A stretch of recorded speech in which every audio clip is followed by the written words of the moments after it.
जाता है जलस्तर में गिरा।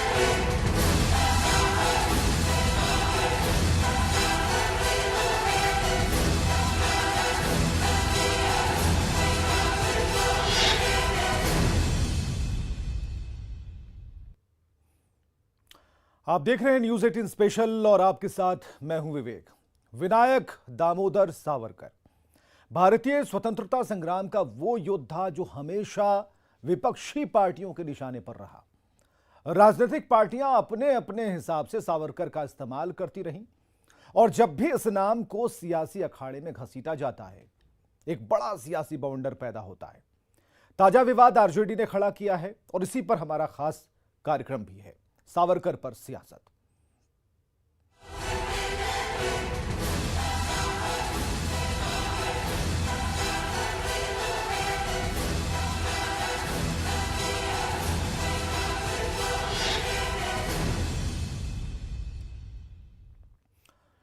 आरजेडी की बात करें तो अपने अंदरूनी कलह से आरजेडी पार्टी जूझ रही है, लेकिन इसी बीच पार्टी ने एक नया सियासी बवंडर खड़ा कर दिया है। आरजेडी ने एक ट्वीट किया है और वीर सावरकर और संघ पर हमला बोला, गद्दार और नमक हराम तक बता दिया। आरजेडी के इस ट्वीट के बाद बिहार में सियासी घमासान मचा है। सावरकर को लेकर संवेदनशील रही बीजेपी हमलावर है। जेडीयू और हमने भी आरजेडी को नसीहत देते हुए इतिहास पढ़ने की सलाह दी है।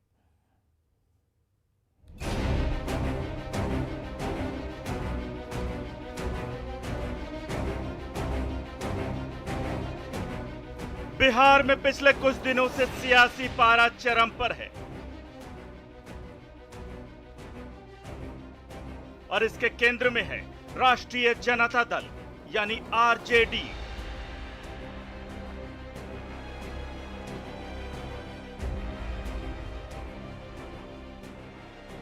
कल तक आरजेडी अपने अंदरूनी कलह के कारण चर्चा में थी, लेकिन आज मामला इतिहास और स्वतंत्रता संग्राम से जुड़ा है।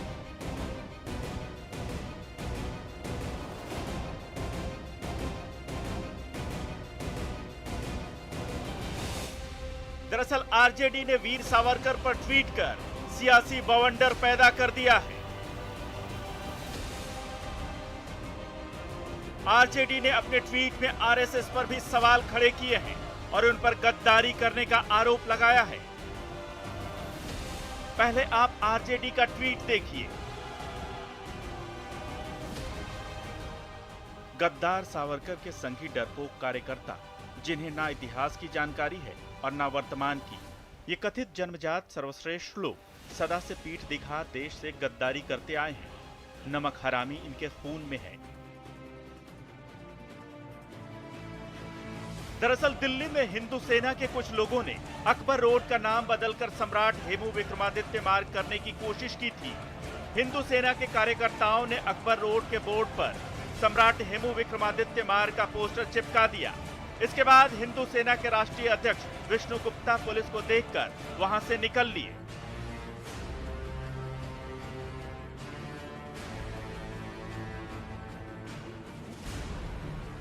ट्विटर पर इस वीडियो को रिट्वीट करते हुए आरजेडी ने सावरकर और संघ पर हमला बोला, लेकिन आरजेडी के इस हमले के बाद बीजेपी लाल हो गई। जबकि आरजेडी के इस ट्वीट का कांग्रेस ने समर्थन किया है, तो बीजेपी ने कांग्रेस और आरजेडी को मुगलिया प्रेमी करार दिया है। राष्ट्रीय जनता दल ने बिल्कुल सही बात कही है कि आरएसएस के लोगों का देश के आज़ादी की लड़ाई में कोई योगदान नहीं रहा है। ये पीठ दिखाकर भागने वाले लोग हैं। इनको न इतिहास की जानकारी है, न वर्तमान की जानकारी है। ये सावरकर के संघी लोग, ये तो पीठ दिखाकर भागने वाले लोग हैं। जब देश की स्वतंत्रता की लड़ाई लड़ी जा रही थी, इस आंदोलन में आरएसएस का कोई योगदान नहीं रहा है, ये सबको पता है। और आज ये नकली राष्ट्रभक्त बनने का प्रयास कर रहे हैं। भाई ये वही सावरकर है ना जिन्होंने अंग्रेजी हुकूमत को ये लिखित भरोसा दिया था कि वो आजीवन अंग्रेजी हुकूमत के लिए काम करेंगे, अंग्रेजी सरकार की मजबूती के लिए काम करेंगे। ये वही लोग हैं ना, जब भारत 1942 में आजादी की निर्णायक लड़ाई लड़ रहा था भारत छोड़ो आंदोलन के तहत, तब अंग्रेजी हुकूमत को लिख के भरोसा दिया कि ये लोग भारत छोड़ो आंदोलन सफल नहीं होने देंगे। कुचल डालेंगे भारत छोड़ो आंदोलन को। तो गद्दार तो हैं ही, तो गद्दार को गद्दार कहने में आखिर बुराई क्या है? ये मुगलिया सल्तनत के रखवाले लोग हैं और मुगलिया इतिहास को पढ़ाने और पढ़ने वाले लोग हैं, मुगलिया संस्कृति और प्रवृत्ति वाले लोग हैं। ये स्वतंत्रता आंदोलन के नायक वीर सावरकर और राष्ट्रीय स्वयंसेवक संघ के बारे में क्या जाने, उसके इतिहास के बारे में क्या जाने, ये लाठी तंत्र और हत्या अपराध की प्रवृत्ति वाले लोग हैं। बीजेपी का कहना है कि आरजेडी अपने कुकृत्यों, कलह और कुल के कलंक को धोने के लिए वीर सावरकर को डिटर्जेंट की तरह इस्तेमाल करना चाहती है। दरअसल बीजेपी का इशारा आरजेडी की अंदरूनी कलह की तरफ है। बीजेपी का कहना है कि आरजेडी अपने सुप्रीमो लालू यादव के दोनों बेटों तेजस्वी और तेज प्रताप को लेकर पार्टी में चल रही कलह से ध्यान भटकाना चाहती है।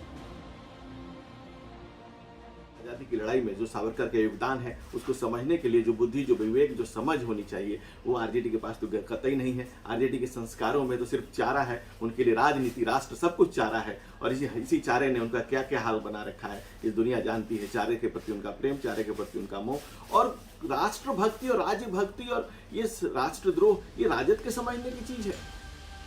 आरजेडी इन दिनों अपने अंदरूनी कलह से जूझ रही है। तेज प्रताप लगातार मुखर होकर पार्टी के बड़े नेताओं के खिलाफ बोल रहे हैं। पिछले दिनों उन्होंने लालू यादव को बंधक बनाए जाने का दावा भी किया था, जिसके बाद लालू यादव ने सामने आकर सफाई दी थी कि वो दिल्ली में अपना इलाज करवा रहे हैं। इसके बाद पार्टी के वरिष्ठ नेता शिवानंद तिवारी के बयान पर बवाल मच गया था। शिवानंद तिवारी ने दावा किया था कि तेज प्रताप अब आरजेडी में नहीं है। जाहिर है इन सब के कारण पार्टी की खुलेआम फजीहत हो रही है। ऐसे में बीजेपी का यह आरोप कि सावरकर और संघ पर अटैक कर आरजेडी लोगों और मीडिया का ध्यान भटकाना चाहती है, कुछ हद तक तो सही लगता है। भारतीय इतिहास के पुनर्लेखन की जरूरत है और कम से कम राजद के लोग जो Manoj Jha school of political thought के स्टूडेंट हैं, इनको कम से कम इनके नेताओं को मैट्रिक पास करना चाहिए। कम से कम ग्रेजुएशन में भी पढ़े होते तो कंपैरेटिव हिस्ट्री के असेसमेंट का इनको एहसास होता। आरजेडी पहले भी संघ और सावरकर को लेकर हमलावर रही है। इससे पहले पूर्व मुख्यमंत्री राबड़ी देवी ने भी संघ को लेकर विवादित बयान दिया था। विनायक दामोदर सावरकर या वीर सावरकर को लेकर बीजेपी हमेशा से संवेदनशील रही है और उसके लिए ये एक महान स्वतंत्रता सेनानी के महान योगदान को पहचान दिलाने का मुद्दा रहा है। जाहिर है ऐसे में बीजेपी चुप कैसे रहती, इसलिए बीजेपी इतिहास के पुनर्लेखन की भी मांग कर रही है। बीजेपी का दावा है कि तत्कालीन प्रधानमंत्री इंदिरा गांधी ने सावरकर पर डाक टिकट भी जारी किया था और सावरकर को ब्रेव सन ऑफ इंडिया बताया था। लेकिन आरजेडी के लिए सवाल सिर्फ बीजेपी ही नहीं खड़े कर रही है, बल्कि जेडीयू और हम जैसी पार्टियां भी नसीहत दे रही हैं। लेकिन अब राष्ट्रीय जनता दल के नेता इस मामले को भी संघ से जोड़ रहे हैं, ये बड़ा हास्यप्रद दिखाई दे रहा है और ये निंदनीय है। हिंदू सेना संघ का कोई संगठन नहीं है और राष्ट्रीय जनता दल के नेताओं को इस बात का भी ज्ञान नहीं है कि कौन सा संगठन किससे जुड़ा हुआ है। ये बड़ा आश्चर्य लगता है। देखिए, राष्ट्रीय जनता दल की स्थिति ये हो गई है कि हर मामले पर संघ पर टीका टिप्पणी करना ये दुर्भाग्यपूर्ण है। हमें लगता है एक वक्त ये आएगा कि अब राजद नेताओं के घर में कुछ भी होगा तो वो कहेंगे कि संघ के लोगों ने करा दिया। अरे भाई साहब, नफरत उतने ही कीजिए जितनी बर्दाश्त की जा सके। अगर हर मामले का तुहमत आप संघ पर लगाएंगे तो आने वाले वक्त में संघ ने जो अच्छे काम किए हैं उसका भी जवाब आपको देना होगा। जिनका खुद का इतिहास दागदार होगा वो निश्चित रूप से दूसरे पे उंगली उठाएंगे ही। अब बताइए, राजद जिसका क्या इतिहास रहा है वो दूसरे पे उंगली उठा रही है। अरे चारा लारा और ना जाने कितना को प्यार वारा क्या क्या करके तो जेल में पड़े हैं इनके लोग, और जेल में रहने के बावजूद ये कहते हैं कि जेल जाना क्रांतिकारी काम है। अरे भैया, आजादी के लड़ाई में आप। और यहाँ रुकेंगे एक छोटे से ब्रेक के लिए।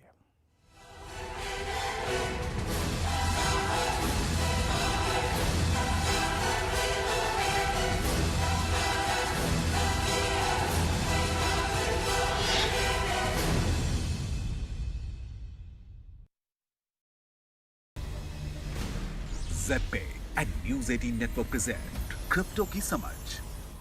नमस्कार, मैं आपके साथ रंजना रावत और स्वागत है आपका क्रिप्टो की समझ में। आज मैं फिर आपके लिए लेकर आई हूं क्रिप्टो करेंसी से जुड़ी इस हफ्ते की 3 बड़ी खबरें। तो चलिए शुरू करते हैं।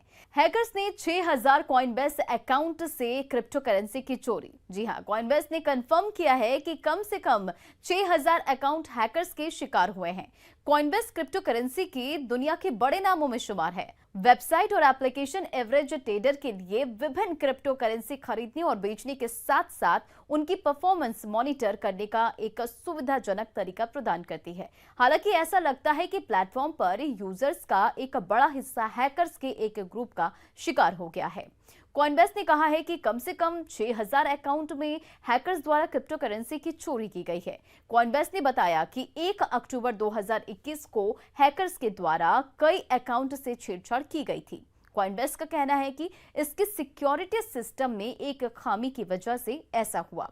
कॉइनबेस इस घटना से प्रभावित लोगों के अकाउंट में क्रिप्टो करेंसी जमा कर रहा है। कार्डानो का लक्ष्य ग्लोबल गवर्नेंस में लेजिटिमेट ऑप्शन बनना है। चार्ल्स हॉकिंसन ने शनिवार को प्रसारित कार्डानो शिखर सम्मेलन में कहा कि कार्डानो का इकोसिस्टम वोटिंग से लेकर पेमेंट और यहां तक कि राष्ट्र और राज्यों की करेंसी को चलाने के तरीकों पर काम कर रहा है। कार्डानो जिसे 2017 में लॉन्च किया था और हाल ही में इसने स्मार्ट कॉन्ट्रैक्ट एबिलिटीज को ऐड किया है। इसका एडीए टोकन बिटकॉइन और इथर के बाद तीसरी सबसे बड़ी क्रिप्टो करेंसी है। कार्डानो के प्रोजेक्ट में इथियोपिया में स्टूडेंट और टीचर के लिए एक blockchain based digital identity system develop करना शामिल है। आईएमएफ ने चेतावनी दी कि क्रिप्टो एसेट के बढ़ते एडॉप्शन से फाइनेंशियली स्टेबिलिटी चैलेंज का सामना करना पड़ रहा है।